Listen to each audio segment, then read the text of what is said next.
which is the biggest headline for U.S. fans. Yeah, it has to be Chris Richards not back to full training.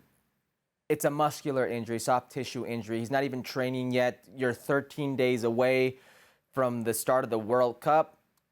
Let's say he starts training tomorrow.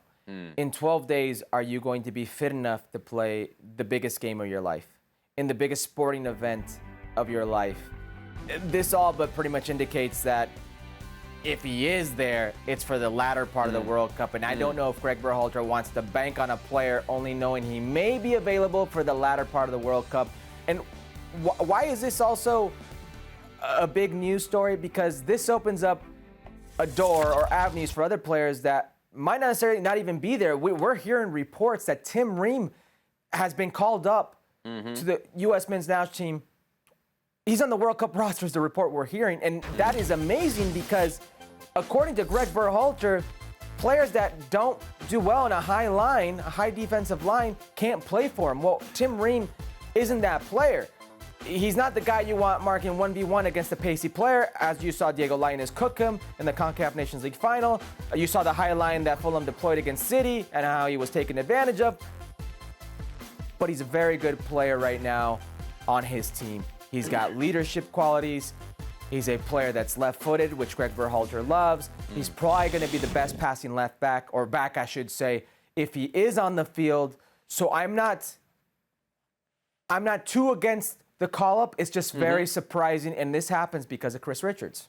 Yeah. On the Richards front, do you think you can take him and leave him, as you say, for the back end of the tournament? Or is this a position where you say, look, if you're not good to go early on, I'm taking the 4 that I have, and maybe I'm taking another 5th, but I'm not waiting on a 5th center back whose health is in doubt. Is this pretty much the end of, as you see it, his World Cup hopes? I think so, and it's a shame because he's got the highest ceiling of any defender.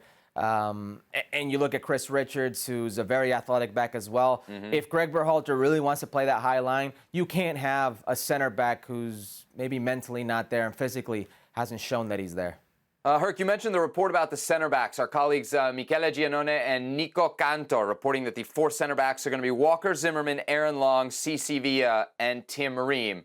How do you feel about that foursome? Would you rather take 5? What about a Mark McKenzie? He's balling right now in Belgium. Yeah, I would rather take a Mark McKenzie. And he also has that equity with Greg Berhalter. So it's surprising that he wouldn't be one of them. I would have had him over Cameron Carter-Vickers. It goes to show you how quickly things change. You look at what was the World Cup qualifying campaign, and the one guy you would have circled in as number 1 on that list was Miles Robinson. Miles Robinson's injury has really thrown Greg Berhalter and this U.S. men's national team back line for a loop. And now you're grasping at straws, trying to form a connection, trying to form a tandem 2 weeks before the World Cup. So, Herc, you went with Chris Richards and his injury woes as the biggest headline to come out of the weekend for U.S. men's national team fans. I'll go with something a little bit more uplifting. Borussia Dortmund's Gio Reyna scoring. I know it's from the penalty spot, but it's his 2nd goal of the season. He's heating up at the right time. He started this game, Herc, right? This is not a substitute appearance. He started. He played 67 minutes. He stayed healthy.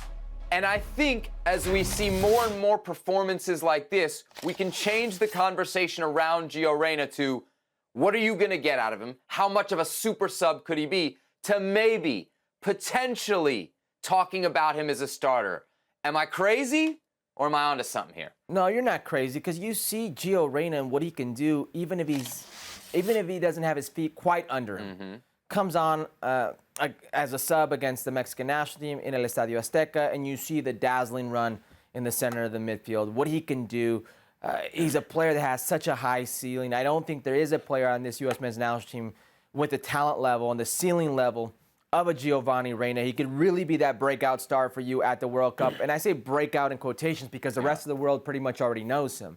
They know the American Gio Reyna. They know that he plays at Dortmund. They know how talented he can be, but they also know how injury-prone he's been. So this gives the U.S. men's national team fans hope. Hope that he can be that player. Hope that he can be much more, as you said, than a super sub. Well, thank you very much for watching ESPN on YouTube. For more sports highlights and analysis, be sure to download the ESPN app. And for live streaming, premium content, and let's not forget as well, ESPN FC 7 days a week. Subscribe to ESPN+.